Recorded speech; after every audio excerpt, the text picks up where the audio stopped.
राहुल दोनों की बातें सुनकर हंस रहा था। उसे बार बार सुहानी की कही बातें याद आ रही थी। वह अपना पेट पकड़कर हंसे जा रहा था। जहां एक तरफ रिश्ते सुधर रहे थे तो वहीं दूसरी ओर एक लड़की गलियों में भाग रही थी। उसने पीछे मुड़कर देखा तो उससे अपने पीछे 4 लोग भागते हुए दिख रहे थे। फिर वह लड़की उन लोगों से बचने के लिए फिर भागने लगी। तभी वे चारों लोग दो दो के ग्रुप में बट गए और आगे से आकर उन सभी ने उस लड़की को घेर लिया। अपने सामने 2 लोगों को देखकर वह पीछे मुड़कर भागने को हुई, लेकिन तभी उसने देखा कि उसके पीछे भी 2 लोग खड़े थे। फिर उसने अपने दोनों हाथों को जोड़कर उन लोगों से रिक्वेस्ट करते हुए कहा, प्लीज़ मुझे जाने दो, मैं किसी को कुछ नहीं बताऊंगी।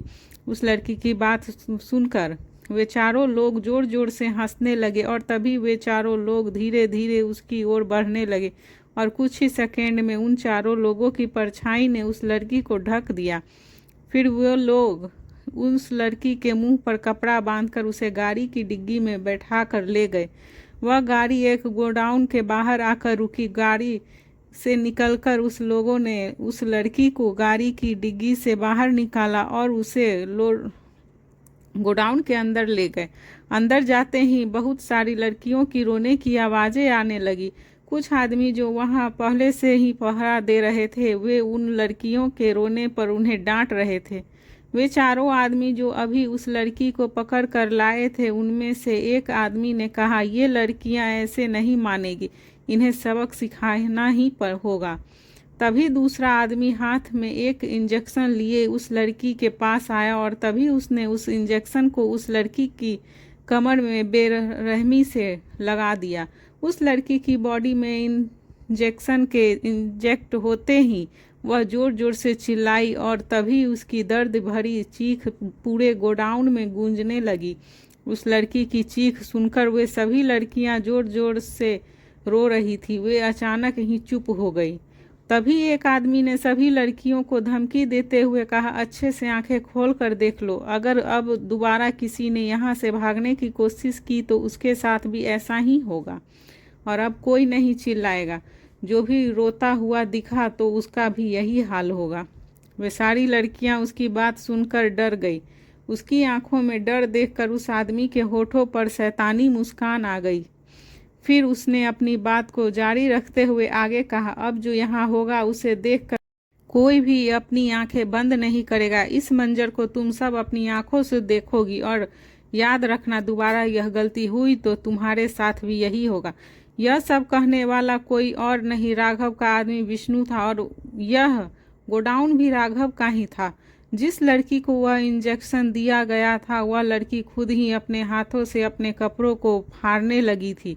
यह देखकर बाकी की सभी लड़कियों के रोंगटे खड़े हो गए थे। वह इंजेक्शन जो उस लड़की को दिया गया था वह ड्रग्स के हाई डोज का इंजेक्शन था। वह इतना ड्रग्स था कि इंजेक्शन के बॉडी में इंजेक्ट होते ही लड़की के खून में गर्मी बढ़ने लगी और वह लड़की उस गर्मी को बर्दाश्त नहीं कर पाई। इसीलिए वह न चाहते हुए भी खुद की अपने कपड़ों को फाड़ कर अपने शरीर से अलग करने लगी। ऐसा करते हुए उसकी आंखों से आंसू बह रहे थे। वहीं दूसरी ओर सुहानी सुबह से कॉलेज आ गई थी। जैसे ही वह मेन गेट से एंटर हुई और उसने अंदर का माहौल कुछ ठीक नहीं लगा। सभी स्टूडेंट के चेहरे पर एक उदासी छाई हुई थी। उसे समझ नहीं आ रहा था कि आखिर यह मायूसी है किस बात की थी। अंशिका और पायल दोनों ही बेंच पर उदास बैठे थी। सुहानी को सामने से आते देखकर वह दोनों उसके पास गई। तभी सुहानी ने उन्हें कजियस होते हुए पूछा, क्या हुआ है, सब इतने सैड क्यों लग रहे हैं। पायल ने सुहानी की तरफ देखते हुए कहा, हमारी जूनियर अंजलि का कल किडनैप हो गया। सुहानी यह सुनकर शॉक्ड हो गई। तभी पायल ने आगे कहा, और आज सुबह उसकी डेड बॉडी मिली है कॉलेज के पीछे वाले फार्म में। यह सुनकर सुहानी ने अपना सिर पकड़ लिया। उसे इस वक्त खुद की कोई परवाह नहीं थी। उसे आशु की चिंता होने लगी थी। यह सब सुनकर उसे आशु के साथ हुआ हादसा याद आने लगा था और तभी उसने खुद से कहा, मुझे उसे प्रोटेक्ट करना होगा। यह कहते हुए सुहानी ने जल्दी से अपने फ़ोन में आशु का नंबर डायल किया और थर्ड ब्लैर में ही आशु ने उसकी कॉल रिसीव कर ली। आशु सुहानी का कॉल देखकर खुश हो गई थी। उसने कॉल पर चहकते हुए कहा, हेलो दी। आशु ने अभी इतना कहा ही था कि तभी सुहानी ने जल्दी से कहा, तू अभी कहाँ है? आशु ने रिप्लाई किया, दी मैं तो कॉलेज में हूँ। सुहानी ने फिर से उसे सवाल किया, तू ठीक तो है ना? आशु ने मुंह बनाते हुए कहा, हाँ दी, मुझे क्या होगा, मैं तो बिल्कुल ठीक हूँ। आशु की बात सुनकर सुहानी को थोड़ा रिलैक्स फील हुआ और उसने गहरी सांस लेकर कहा, तू कॉलेज अकेले जाती है? यह सुनकर आशु ने स्माइल करते हुए कहा, अरे नहीं दी, मेरे हैंडसम एंड स्मार्ट जीजू ने मेरे लिए बॉडीगार्ड रखे हुए हैं, उन्हीं के साथ मेरा कॉलेज आना जाना होता है। आशु की बात सुनकर सुहानी की चिंता कुछ ही सेकंड में गायब हो गई। फिर थोड़ी देर और बात करने के बाद सुहानी ने कॉल कट कर दिया। उसे अब काफ़ी अच्छा लग रहा था। सुहानी अंजलि के साथ जो हुआ उसे सुनकर डर गई थी और उसे आशु के साथ हुआ हादसा याद आ गया था। कुछ समय पहले कुछ लड़कों ने आशु को हैरेस करने की कोशिश की थी, जिसके बाद आशु डिप्रेशन में चली गई थी। सुहानी ने बहुत मुश्किल से उसे उन बुरी यादों से बाहर निकाला था। अगर अब फिर से उसके साथ दोबारा कुछ ऐसा हुआ तो वह उसे कैसे संभालेगी, यह सोचकर ही सुहानी डर से कांपने लग गई थी। पर अब आशु से बात करने के बाद सुहानी की टेंशन कुछ हद तक कम हो गई थी। फिर उसने अंशिका से अंजलि के बारे में पूछते हुए कहा, कुछ पता चला किसने किया यह सब? अंशिका ने उसे सीरियसली को लुक देते हुए कहा, पुलिस इन्वेस्टिगेशन कर रही है, कोई सबूत तो नहीं मिला उन लोगों के अगेंस्ट, पर पुलिस का कहना है कि अंजलि की ड्रग्स दी गई थी और उसका रेप भी हुआ था। यह सुनकर सुहानी की आंखों में आंसू आ गए। उसे अंजलि के लिए बहुत बुरा लग रहा था। वह उन लोगों को अपने मन में ही कोसे जा रही थी। उसका बस चलता तो वह उन लोगों को जान से मार देती। सुहानी अंजलि के बारे में सोच रही थी, तभी वह पायल की आवाज़ सुनकर अपनी सोच से बाहर आई। पायल ने उसे कहा, कुछ दिनों से शहर की अलग अलग जगहों से लड़कियों का किडनैप हो रहा है। वह लड़कियां कॉलेज की होती है या वर्किंग गर्ल। न्यूज़ में आजकल यही दिख रहा है। मेरे पेरेंट्स तो न्यूज़ देखकर बहुत परेशान हैं और मुझे लेकर बहुत प्रोटेक्टिव भी हो गए हैं। यह सब कहते हुए पायल के चेहरे पर डर दिख रहा था।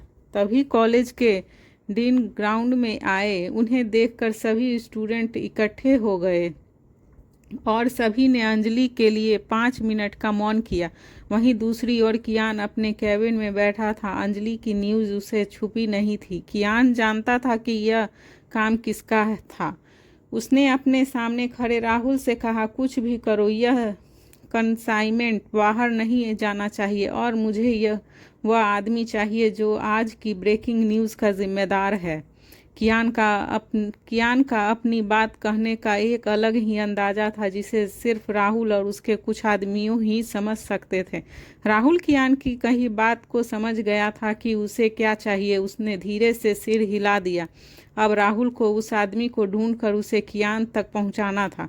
वहीं दूसरी तरफ विष्णु गोडाउन में गुस्से से इधर से उधर घूम रहा था। उसने अपने आदमियों पर गुस्सा करते हुए कहा, क्या ज़रूरत थी उसे मारने की?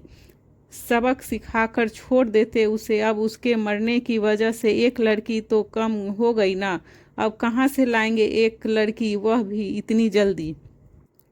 फिर उसने सोचते हुए आगे कहा, डील 20 लड़कियों की हुई थी और अब यह 19 ही है। कैसे भी करके एक लड़की को लाओ। कंसाइनमेंट आज रात को ही भेजना है, वरना यह डील कैंसिल हो जाएगा।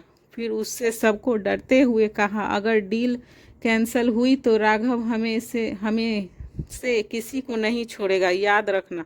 विष्णु के आदमी का गुस्सा देखकर और उसकी बातें सुनकर डर गए थे। तभी एक आदमी ने डरते हुए उससे कहा, जब से उस लड़की की बॉडी मिली है पुलिस अलर्ट हो गई है और सब जगह वह हम लोगों को ढूंढ रही है। यह सुनकर विष्णु ने उसकी तरफ देखते हुए गुस्से में कहा, यह सब मुझे नहीं पता। कैसे भी करके एक लड़की को लाओ, वरना अपनी जान से हाथ धो बैठोगे।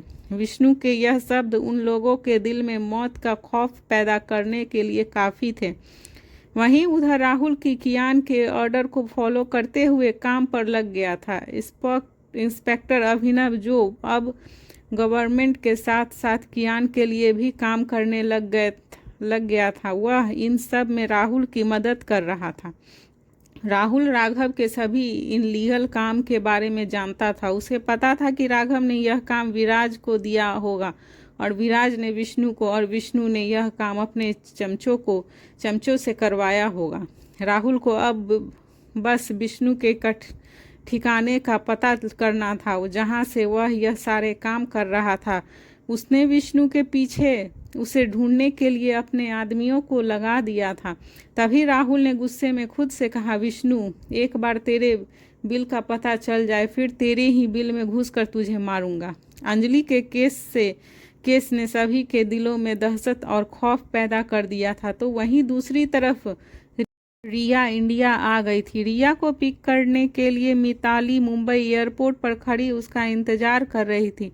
गोरा रंग, ब्लू जीन्स और वाइट शर्ट में, आंखों पर ब्लैक गोगल चढ़ाए रिया कातिल हसीना लग रही थी, जिसके पीछे उसके 5 बॉडीगार्ड आ रहे थे। वह मिताली के साथ अपने घर न जाकर अपने फ्लैट पर चली गई। वह इंडिया आ गई थी, यह बात उसने अभी तक अपनी फैमिली को नहीं बताई थी। उधर सुहानी का मन कॉलेज में नहीं लग रहा था। वह रह कर अंजलि के साथ जो हुआ उसे याद करके दुखी हो रही थी, इसीलिए वह शिवा के साथ विला वापस आ गई थी। वहीं कियान अभी भी अपने ऑफिस में ही था। शिवा ने कियान को इन्फॉर्म कर दिया था कि वह सुहानी को लेकर घर आ गया था। वहीं दूसरी ओर राहुल इंस्पेक्टर अभिनव के साथ विष्णु के ऑर्डर का पता लगा रहा था। तकरीबन 7 बजे इंस्पेक्टर अभिनव ने इन्फॉर्म कर कॉल आया। फिर उस कॉल से उन्हें विष्णु के अड्डे का पता चला, जहां वह डील फाइनल करने वाला था और उन सभी लड़कियों को विदेश भेजने वाला था। एड्रेस मिलते ही तुरंत राहुल और अभिनव अपने अपने आदमियों के साथ विष्णु के अड्डे के लिए निकल गए। तो वहीं दूसरी ओर कियान को भी इंफॉर्मेशन मिल गई थी कि वे दोनों डीलर कैंसिल करने और विष्णु को पकड़ने जा रहे थे। फिर जब तक वे दोनों उस जगह पहुंचे जहां वह डील हो रही थी, तब तक बहुत अंधेरा हो चुका था। राहुल और अभिनव इधर उधर अपनी नज़रें घुमाकर देख रहे थे। वे अपनी गाड़ी से बाहर आने से पहले उस जगह का मुआयना कर रहे थे। वहीं दूसरी तरफ कियान अपने कैबिन में बैठा काम कर रहा था कि तभी उसका फ़ोन रिंग हुआ। उसने फ़ोन देखा तो कॉल उसके इन्फॉर्मर की ही थी। फिर उसने कॉल रिसीव करके फ़ोन कान पर रखा तो दूसरी तरफ से इन्फॉर्मर की बात सुनकर वह चौंक गया। उसने तुरंत कॉल कट की और तेजी से अपने कैबिन से बाहर निकला। फिर वह अपनी प्राइवेट लिफ्ट से सीधा पार्किंग एरिया में आया। इस बीच वह लगातार राहुल को कॉल भी कर रहा था। फिर 3-4 बार ट्राई करने पर फाइनली राहुल को कॉल लग गई और उसके कॉल रिसीव करते ही कियान ने जल्दी से उसे कहा, get out of that place immediately, there is a trap.